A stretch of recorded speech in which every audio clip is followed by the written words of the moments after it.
Bom dia, boa tarde, boa noite, pessoal. Espero que vocês estejam bem. Na aula de hoje eu vou falar sobre a segunda lei da termodinâmica.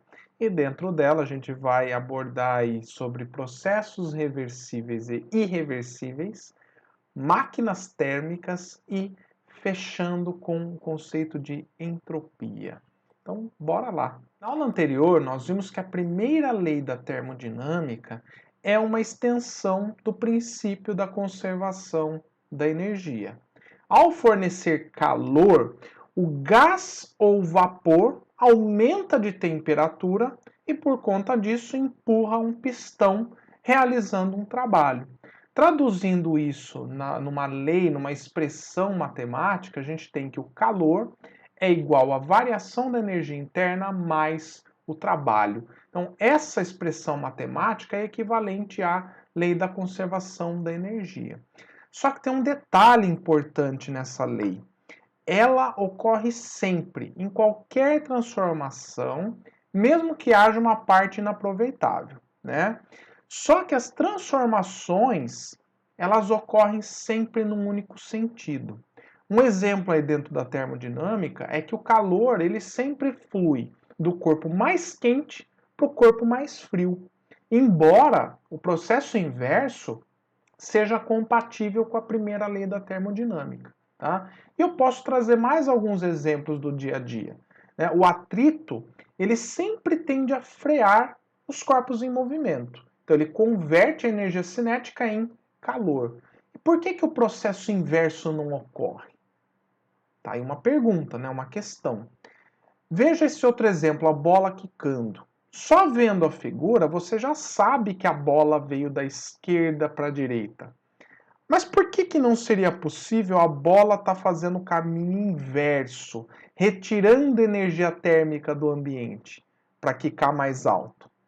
E quanto a um copo que cai no chão e quebra? Né? Por que os cacos não se reúnem de forma espontânea, formando o copo novamente? Né? E quanto à nossa vida? Por que a gente não vê acontecer o processo inverso? Tá? Então são questões que parecem óbvias, né? Porque a gente vê acontecendo no nosso dia a dia. Mas por que não é possível ocorrer o processo inverso? Então eu acho que ficou claro que os fenômenos naturais ou os fenômenos espontâneos, eles são irreversíveis. Né? E como diz o autor do livro de Física e Nosso, a natureza só admite uma sequência para o transcurso dos acontecimentos. Em todos há uma espécie de orientação que indica o sentido do transcorrer do tempo. Então, gente, como a primeira lei da termodinâmica não impõe restrições para a ordem dos acontecimentos, é por esse motivo que surge a segunda lei da termodinâmica. Né? Ela vem para justamente tampar essa lacuna, né? E impor essas restrições, tá? Impor uma seta do tempo, tá? Segunda lei da termodinâmica, ela possui vários enunciados, tá? E o enunciado de Clausius é bastante intuitivo e já impõe as restrições que nós comentamos.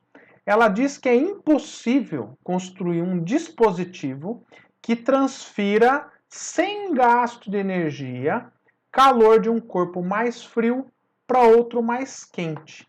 Então, o que essa lei está dizendo é que, de forma espontânea, natural, o calor ele sempre vai fluir do corpo mais quente para o corpo mais frio. E jamais o processo inverso. A gente jamais vai ver isso na prática, né, sem o gasto de energia. Tá? Um outro enunciado que é importante é o enunciado de Kelvin Planck. Ele diz que nenhuma máquina térmica operando em ciclos pode retirar calor de uma fonte e transformá-lo integralmente em trabalho. Né? Então, o que isso quer dizer? Se a gente pega aí uma máquina térmica, ela retira calor de uma fonte quente para funcionar, certo? Então, vai ter uma caldeira, alguma coisa que esquenta, que fornece o calor, esquenta a água, enfim, para gerar o vapor, ou aquece o gás, enfim. Aí parte desse calor vai virar trabalho, que é o que impulsiona, faz a máquina funcionar, faz a roda girar. E a outra parte? A outra parte é cedida para uma fonte fria. Pode ver aí nessa máquina aí que você tem lá um vapor saindo da máquina, né? Onde essa fonte fria aí seria o ar, né? Ele está jogando fora. Então você sempre vai jogar uma parte desse calor para fora, tá? Então é isso que a segunda lei está dizendo, tá? Que não tem como a máquina térmica não trocar essa energia com a fonte fria no ciclo, tá? Então a gente pode representar isso nesse diagrama. Você sempre vai ter uma fonte quente fornecendo calor, aí a máquina vai pegar esse calor, uma parte é transformada em trabalho e a outra é dissipada, né, jogada fora para a fonte fria. Uma máquina térmica, em geral, ela é expressa num diagrama PV, tá? E esse diagrama mostra o exemplo de um ciclo de uma máquina térmica, teórica aí, tá? Esse termo ciclo, o que significa? Significa que a máquina, ela parte de um estado do sistema, em A, e a máquina vai operando nessa sequência. Então ela sai de A, vai para B, né, vai para C, para D e depois volta para A. Tá? E o vapor, isso quer dizer que o vapor ou gás da máquina vai sofrendo essas transformações ao longo desse ciclo. Tá? E no ciclo fechado, quando ela retorna para o A, o que acontece? A variação da energia interna é nula, porque ela voltou para o mesmo estado. E lembre-se que a energia interna é uma função do estado. Então, no estado A, ela vai ter uma mesma temperatura, é claro, né? Então, ela voltou para a mesma temperatura, a variação da energia interna é zero. Tá? E mais um detalhe, né? O trabalho realizado num ciclo, ele pode ser obtido pela área interna, já que quando a máquina ela vai de A para B, você tem o trabalho que é abaixo dessa curva A até B, um trabalho positivo. Mas quando a máquina volta de C para D, ela vai ter um trabalho negativo, realizado sobre a máquina. Então aí você desconta essa área de baixo. E por isso só sobra a área dentro desse ciclo aí, tá? Dentro dessa figura fechada, tá bom? Então, pessoal, numa máquina térmica, a gente sempre vai retirar calor da fonte quente, parte vira trabalho e a outra parte é cedida para a fonte fria. Se a gente analisa essa máquina no ciclo, né? Então, num vai e vem só, o calor no ciclo ele é dado por variação da energia interna mais o trabalho, tá? Como no ciclo fechado, né, essa variação da energia interna é zero, e então a gente já cancela ele. Aí esse calor total a gente pode abrir em um calor da fonte quente, tá? Menos o calor da fonte fria. Esse módulo que aparece é porque esse calor seria negativo. Então eu já pego o sinal dele, já tiro para fora e põe em módulo. Porque daí o calor da fonte fria você sempre vai pôr o valor positivo, já que o sinal de menos já está na expressão, tá bom? Então, se a gente der uma isolada aí para ficar mais bonitinho, a gente chega que o calor da fonte quente é igual ao trabalho mais o módulo do calor perdido para a fonte fria, tá? Então essa equação ela é bem simples de entender, inclusive porque ela pode ser extraída olhando para o diagrama. Né? Então, através do diagrama, você consegue escrever essa expressão. É só seguir as setinhas que você percebe isso. Tá? E numa máquina térmica, o que é importante é calcular o rendimento dela, né? Saber o quão eficiente ela é. E para calcular esse rendimento, basta a gente pegar a parte que é útil e dividir por toda a energia que ela recebe. Tá? Então isso é equivalente a gente pegar o trabalho que ela realiza no ciclo e dividir pelo calor que está entrando, né, da fonte quente nesse ciclo. Tá? Então aí fazendo essa continha você vai ter o percentual aí de rendimento dessa máquina. Beleza? Então vamos aí para o nosso primeiro exemplo da aula. Um motor de combustão interna, em cada ciclo de operação, absorve 80 quilocalorias de calor da fonte quente e rejeita 60 quilocalorias de calor da fonte fria. O rendimento da máquina é... Bom, então para calcular o rendimento da máquina, basta a gente fazer a razão entre o trabalho, que é a parte útil, sobre o todo. Porém, ele não deu o trabalho, ele só deu o calor que é recebido e o calor que é rejeitado. Então basta a gente usar lá a equaçãozinha da máquina térmica, né, que a gente viu que o calor da fonte quente, uma parte é útil, a outra é jogada fora. Tá? Então tá aqui, ó, essa era a expressãozinha. Então aí se eu isolar o trabalho vai ser o Q quente menos o Q frio, correto? Então aí se eu jogar isso aqui, ó, vai ficar Q quente menos Q frio, tudo isso dividido pelo Q quente. Aí eu só vou fazer mais um passinho aqui, que é, ó, Q quente sobre Q quente dá 1, menos Q frio sobre Q quente. Tá? Essa é uma outra expressão usada para calcular o rendimento. Mas você, se quisesse, poderia ter já substituído os valores, tá? Eu vou substituir agora. Então, eu vou ter aqui 1 menos 60 quilocalorias dividido por 80 quilocalorias. Corta aqui. Aqui vai dar 0,75, né? Então, 1 menos 0,75, 0,25, que é equivalente a 25% de rendimento, tá? Então, resposta D de dedo. Então, voltando à teoria, agora a gente vai pegar um exemplo de máquina térmica que a gente usa todos os dias praticamente, né? Que é um motor de combustão dos automóveis, tá? Então, essa animação que vocês estão vendo, ela mostra aí o ciclo do motor, que tem 4 tempos, tá? O que acontece nesses 4 tempos? Então, o primeiro tempo que a gente fala é o tempo da admissão. Nesse tempo, o pistão ele desce para entrar a mistura de ar com combustível. Tá? No tempo seguinte, que é o tempo da compressão, esse pistão empurra a mistura para bem próximo do cabeçote do motor. Tá? E aí já ocorre o tempo seguinte, que é o da ignição. Na ignição, a vela ela vai soltar uma faísca que vai gerar explosão, que vai empurrar esse pistão para baixo. Tá? Vai empurrar violentamente. E aí o próximo passo é o da exaustão, em que o pistão ele sobe novamente, só que agora expelindo os gases aí da combustão para fora do cilindro, tá? E aí o ciclo ele se repete, tá? Agora, só para vocês terem uma ideia, né, o rendimento do motor de um automóvel é da ordem de 25%.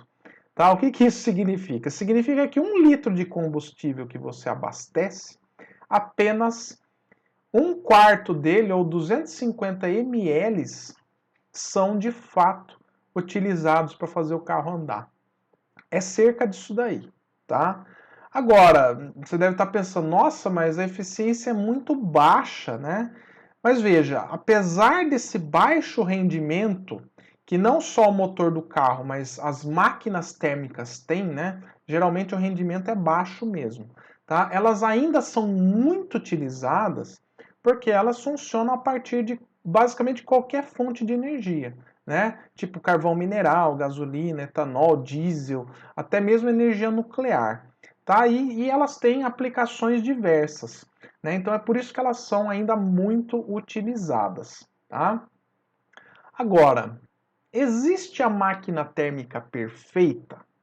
Sim, mas ela não tem rendimento 100%, tá? E por que que não? Porque ela viola a segunda lei da termodinâmica, tá? A gente já viu lá que é impossível, né, a gente construir uma máquina que operando em ciclos, ela pegue todo o calor e transforma em trabalho, tá?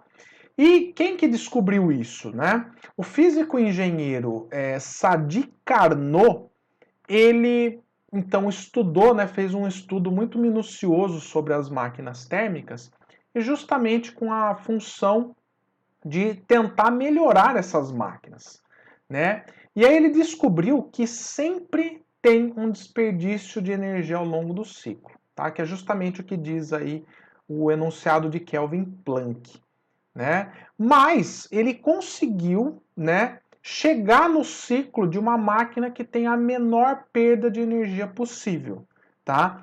E para isso, para ele conseguir essa proeza, né, ele teve que considerar que a fonte quente e a fonte fria possuem capacidade térmica infinita, ou seja, elas não mudam de temperatura ao trocar de calor. É basicamente assim, ó, me desculpem os termos, tá? Mas é como se a fonte quente ela fosse uma caldeira gigantesca, um inferno, um lugar que assim fornece calor de forma infinita, e a fonte fria, sei lá, fosse o Polo Norte, né? Fosse um lugar extremamente frio, congelado, que não altera a sua temperatura ao trocar calor.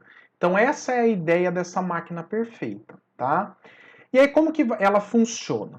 Então assim, ó, um gás, ele é colocado em contato com a fonte quente, que fornece calor e vai produzir uma expansão isotérmica, tá? Então a temperatura ali ela não muda durante essa expansão, tá? E aí nesse caso, todo o calor é usado para expandir, para realizar trabalho. Em seguida, no próximo passo, a válvula se fecha e então essa fonte quente ela é tirada do processo, como se arrancasse ela. Tá? Pela teoria isso é possível, você arranca fora essa fonte quente de perto. Tá? E aí o que vai acontecer? O gás vai expandir de forma adiabática. E como a gente viu, na expansão adiabática, esse gás ele expande diminuindo a sua energia interna, ou seja, na expansão a sua temperatura diminui, tá? E aí quando ele atinge a temperatura da fonte fria, exatamente a temperatura da fonte fria, o que acontece? Abre-se a válvula para que o gás troque calor com a fonte fria. Tá? E aí, nesse caso, o gás vai sofrer uma compressão isotérmica, então vai ter um trabalho realizado sobre esse gás, tá? E aí todo esse trabalho usado, né, ele acaba sendo usado aí na troca de calor com a fonte fria. E por fim, fecha-se a válvula e o gás sofre uma compressão adiabática, aumentando a sua temperatura novamente até chegar na temperatura da fonte quente. E aí o ciclo se reinicia, tá? Então essa é a ideia da máquina de Carnot. E ela é expressa, gente, por esse gráfico PV. Como eu falei para vocês, toda máquina térmica que é construída, os engenheiros constroem esse gráfico para poder calcular o trabalho realizado, enfim, para poder facilitar a análise da máquina. E nesse ciclo você consegue ver todas as transformações que ocorrem, né? Então de A para B é isotérmico, de B para C é adiabático, de C para D isotérmico de novo e de D para A adiabático, tá? Então esses são os quatro transformações que ocorrem ao longo deste ciclo, tá? Agora, como essa máquina é idealizada, né, para que ela serve, né? Ela serve na prática para os engenheiros tentar criar condições para chegar o mais próximo possível desse ciclo, tá? E continuando, né, o Carnot ele demonstrou que para esse ciclo a razão entre a quantidade de calor trocada, né, entre a fonte quente e fria, né, é proporcional à temperatura da fonte fria e quente. Então, de novo, a razão entre a quantidade de calor da fonte fria pela fonte quente é proporcional à temperatura da fonte fria e a fonte quente. Tá? Então, ele escreveu o rendimento dessa máquina como sendo 1 menos TF sobre TQ. Tá? Veja que esse é o rendimento máximo de uma máquina térmica. Esse valor nunca pode ser ultrapassado, tá? Claro que nas condições dadas da temperatura da fonte quente e da fonte fria, tá? Então, esse é o limite teórico, tá? Mas as máquinas reais, elas chegam próximas desse valor. Dificilmente ou nunca elas vão atingir exatamente esse valor, porque você sempre vai ter uma perda no processo. E sobre o inverso da máquina térmica? O inverso da máquina térmica é o refrigerador ou bomba de calor. Né? O que essa máquina faz? Essa máquina ela tira calor da fonte fria e transfere esse calor para uma fonte quente. É por isso que ela recebe esse nome de bomba de calor. Né? É o que faz a nossa geladeira, é o que faz o ar-condicionado. Tá? Então é esse princípio, né? É o princípio do refrigerador. Né? Agora, Como isso não é um processo natural, isso está expresso na segunda lei da termodinâmica, né? Então, para que isso possa ocorrer, é necessário fornecer energia para o sistema. Né? Você precisa de um trabalho realizado sobre o sistema, tá? Então, você, pegando a geladeira como exemplo, para que ela funcione, você tem que ligar lá na tomada. Então, é isso que é o trabalho aí, tá? Usando a conservação da energia e olhando esse diagrama, a gente vê que o calor retirado da fonte fria mais o trabalho utilizado para que esse processo ocorra é igual ao calor cedido para a fonte quente, tá? Repara aí que o trabalho e o calor cedido para a fonte quente estão em módulo nesse caso, porque eles seriam negativos, né? Quer dizer, o calor da fonte quente agora, ele é cedido do gás para a fonte quente, então ele é negativo, tá? Ele está saindo. O trabalho, ele está entrando, então por convenção ele seria negativo, então a gente tem que pôr ele em módulo aí para poder escrever essa igualdade, tá bom? Sobre a eficiência do refrigerador. Aí ela é definida agora, não é mais rendimento, e sim eficiência, tá? E ela é definida como a razão entre o calor da fonte fria sobre o trabalho realizado, tá? Qual é a lógica dessa eficiência? A ideia é saber o quanto ele está retirando da fonte fria, comparando isso com o total que foi gasto para retirar esse calor, ou seja, comparando com o trabalho que entra no sistema, tá bom? Então é assim que a gente faz a conta. Então vamos para o exemplo 2. Um projeto propõe a construção de 3 máquinas térmicas M1, M2 e M3 que devem operar entre as temperaturas de 250 Kelvin e 500 Kelvin, ou seja, que tenham um rendimento ideal igual a 50%. Em cada ciclo de funcionamento, o calor absorvido por todas é o mesmo, 20 kJ. Mas espera-se que cada uma delas realize trabalho mostrado na tabela abaixo. Então aqui ele está usando o W para trabalho, tá? Então aqui a máquina 1, 20, 12 e 8 a máquina 3. De acordo com a segunda lei da termodinâmica, verifica-se que somente é possível a construção das máquinas térmicas.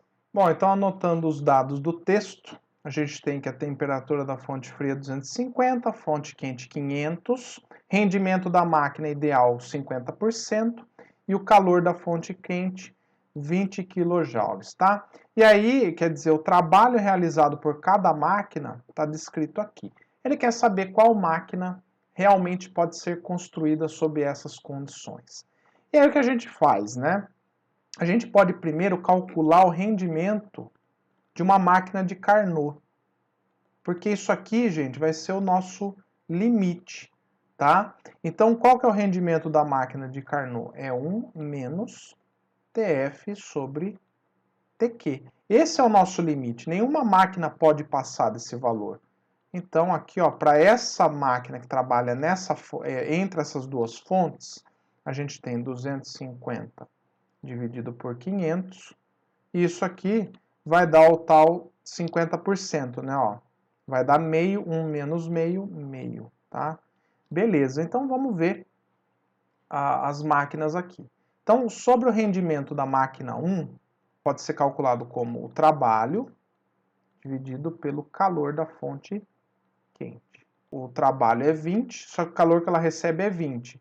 Gente, essa máquina aqui, ó, não pode, né?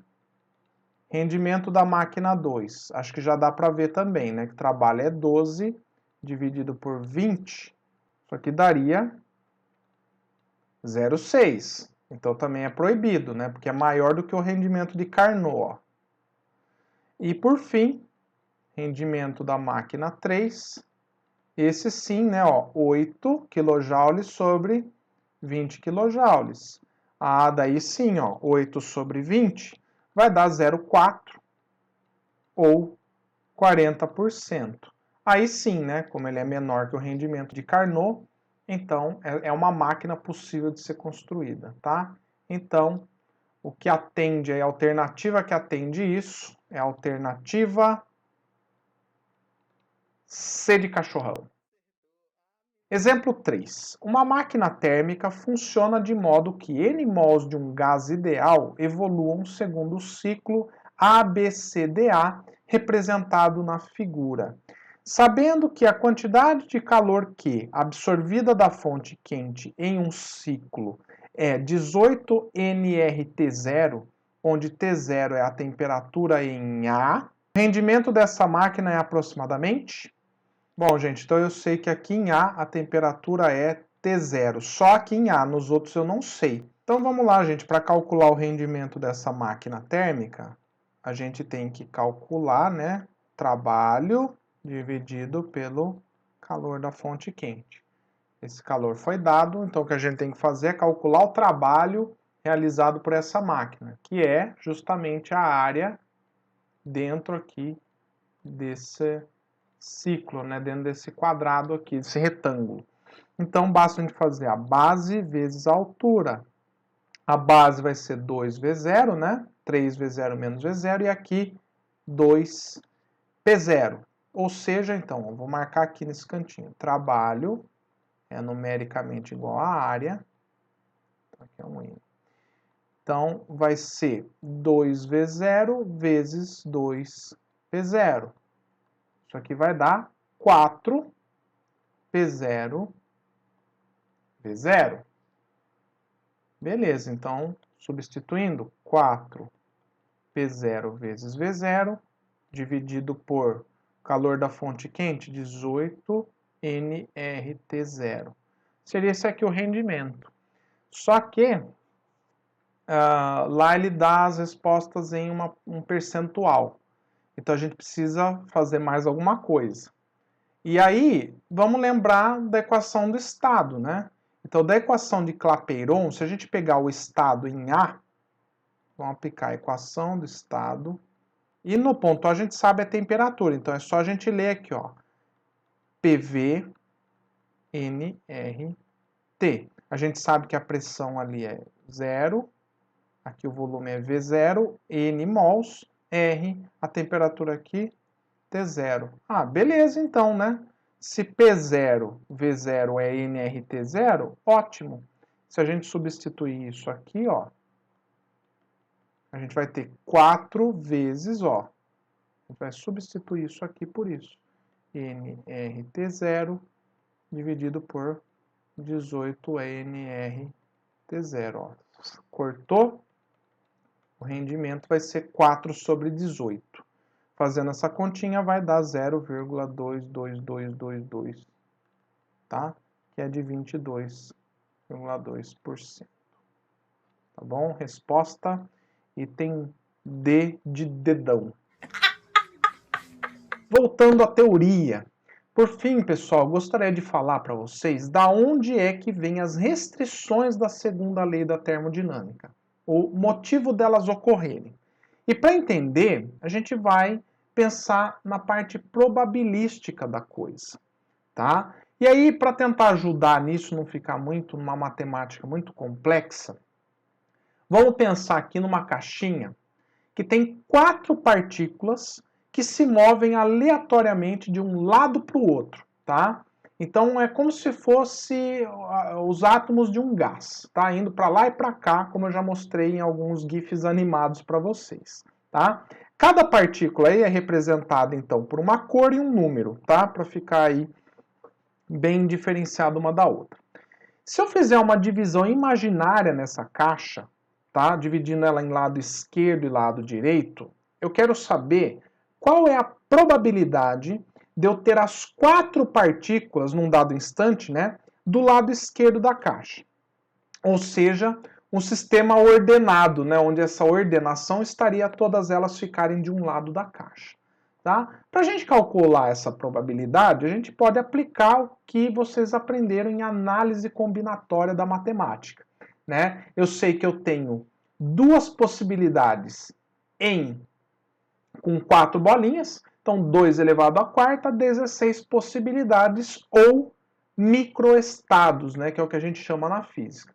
E quando a gente organiza isso em macroestados, ou seja, em estados em que as coisas acontecem de forma igual, a gente vai ter o seguinte, uma possibilidade de todas à esquerda, que já era sabido, 4 possibilidades de ter 3 bolinhas para a esquerda e uma para a direita, então isso eu vou chamar de macroestado 2. Eu vou ter 6 possibilidades de ter 2 para um lado e 2 para o outro, então eu organizo aí cada uma delas atendendo essa condição. 4 possibilidades de ter uma para a esquerda e 3 para a direita, e finalmente uma possibilidade de novo de ter as 4, só que agora para a direita, para o lado direito da caixa. Tá? Então, como é que eu calculo a probabilidade? Então, a probabilidade de eu ter 4 bolinhas do lado esquerdo, né, que seria referente aí ao macroestado 1, é de uma chance em 16, que é o total. E isso dá 6,25% de chance. Né? Então, aí fica bem visível que é assim o menos provável de acontecer. E qual que é o mais provável?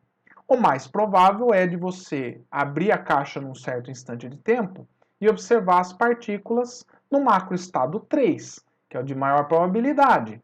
Né? Nesse caso, a probabilidade do macroestado 3 é de 6 possibilidades num total de 16.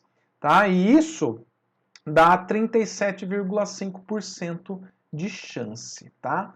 Na física, esse estado a gente fala que ele é o mais desordenado, porque é o estado com maior número de microestados. Então ele tem mais possibilidades de ocorrer, tá? E que nesse caso aí são 6 possibilidades dentro das 16. Então o desorganizado na física tem esse sentido, tá? O estado com maior número de chances de acontecer. Agora eu quero que vocês imaginem esse mesmo problema, só que com 40 bolinhas dentro da caixa. Qual vai ser a probabilidade da gente ter todas elas do lado esquerdo da caixa? Bom, se a gente fazer aí uma conta rápida, então a gente pegaria, eu tenho 2 possibilidades, lado esquerdo para o lado direito, e eu vou ter 50 bolinhas, né? Então a gente tem 2 elevado a 50. Gente, essa conta, ela dá da ordem de bilhões de milhões, ou seja, 1,126 blá blá blá, vezes 10 elevado a 15 microestados. Então, a probabilidade de todas estarem do mesmo lado da caixa, do lado esquerdo, seria de uma parte em bilhões de milhões. Tá? Então, pensa, isso aí é uma probabilidade extremamente pequena de acontecer. Tá? Agora, extrapola isso para um mol. Para um mol.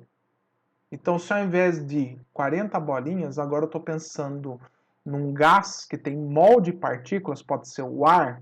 Qual é a probabilidade de todas elas irem para um lado da caixa? Eu acho que já deu para entender, eu não preciso fazer essa conta, né? Veja que a probabilidade do sistema ficar ordenado, e ordenado no sentido físico aqui, é todas as partículas de um lado da caixa. Essa probabilidade, gente, é nula. Na verdade, eu não posso falar que é nula, né? Porque estatisticamente essa chance existe.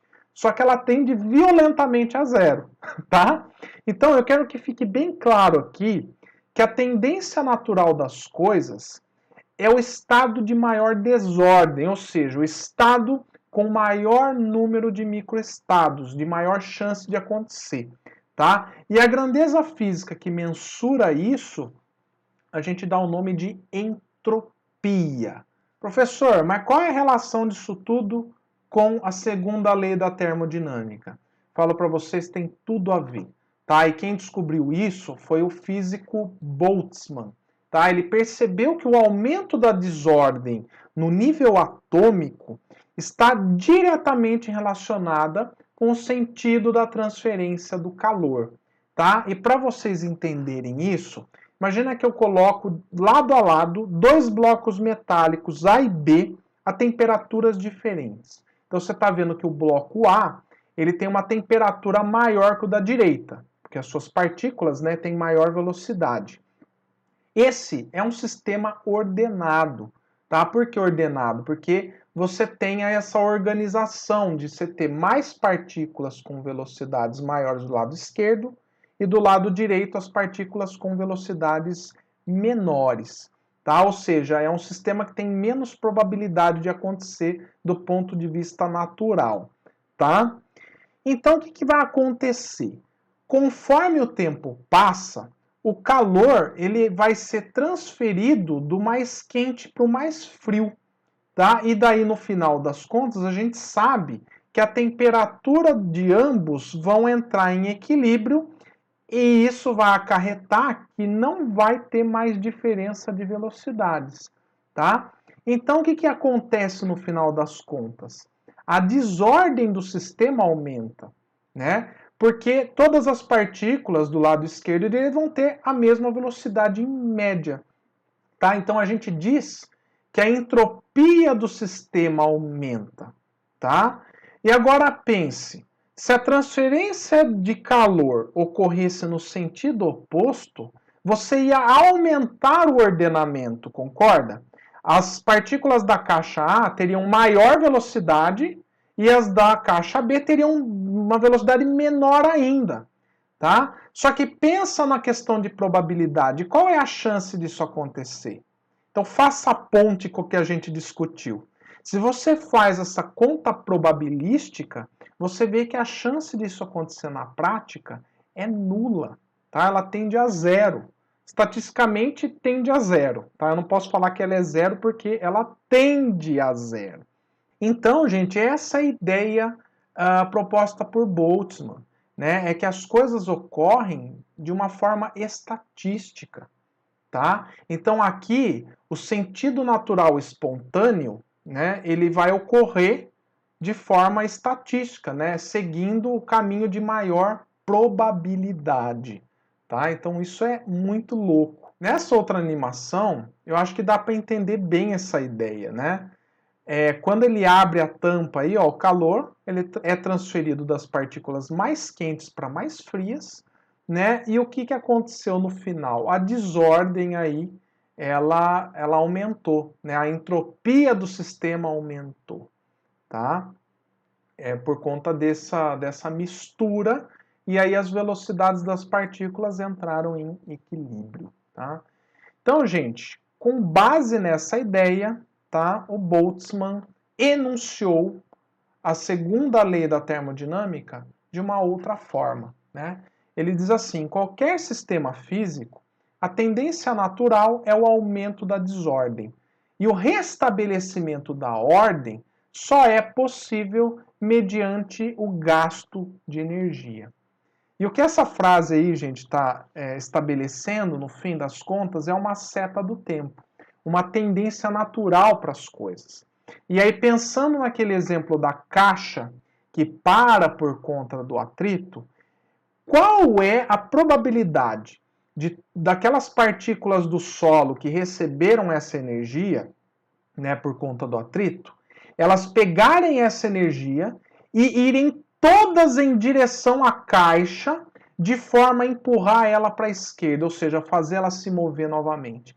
Qual é a probabilidade disso acontecer? Ela tende a zero, certo? A gente nunca vai ver isso acontecer, porque essa chance é mínima, ridiculamente nula, tá? E o legal é isso, que a gente pode ver as coisas agora de uma outra forma. E aí, quanto ao copo que cai no chão e quebra? Qual é a probabilidade de todos os átomos e moléculas que compõem aí esse vidro, né, se reunirem novamente por conta própria para formar esse copo? Né? Essa chance ela tende a zero. Tá? Então, veja que para estabelecer a ordem novamente, né, para que as coisas voltem a ser como eram, você precisa gastar energia. Tá? No caso do copo, pensa um pouquinho, você precisa de muita energia. Né? Para voltar à ordem do copo, você tem que desorganizar muita coisa ao redor. Né? Você tem que pegar areia, trabalhar essa areia, enfim, gastar muita energia até que ela vira o vidro novamente. E é por isso, gente, que a entropia do universo tende sempre a aumentar em todos os processos físicos, tá? Porque para você organizar alguma coisa, você tem que desordenar do outro lado, gastar muita energia, enfim, desorganizar tudo à sua volta, né? E aí eu ponho vocês para pensar, para fechar essa aula. Vocês já imaginaram o fim do universo? O fim do universo, pessoal, estaria associado ao equilíbrio térmico da matéria. Então, no final das contas, toda a matéria do universo estaria à mesma temperatura, todas as partículas com a mesma velocidade. E repara um pouquinho, tudo no nosso dia a dia envolve trocas de energia, né? Envolve o calor. Então a gente recebe o calor do Sol e por aí todos os processos físicos, químicos, biológicos vão ocorrendo aqui. Agora, uma vez que o Sol deixa de existir, toda a energia vai se degradando, quer dizer, a entropia do universo vai aumentando, vai chegar num ponto que não vai mais ter Sol, não vai ter mais estrelas, não vai ter mais nada, né? Tudo, ó, todas as galáxias, tudo vai ter entrado em equilíbrio. E aí, tudo à mesma temperatura, você não consegue fazer mais nada, né? Então, você vai chegar no que os físicos chamam de morte térmica do universo, tá? Isso significa que nada mais acontece, você não tem mais como ter troca de energia, realização de trabalho, quer dizer, acabou tudo, tá? Então esse é o fim do nosso universo. E é assim que eu termino essa aula, com uma forma, um término triste da aula, mas é um fim que eu quero que vocês reflitam, né, a respeito disso.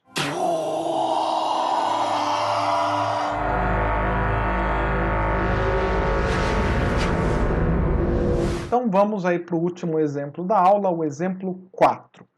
Até 1824, acreditava-se que as máquinas térmicas, cujos exemplos são as máquinas a vapor e os atuais motores a combustão, poderiam ter um funcionamento ideal.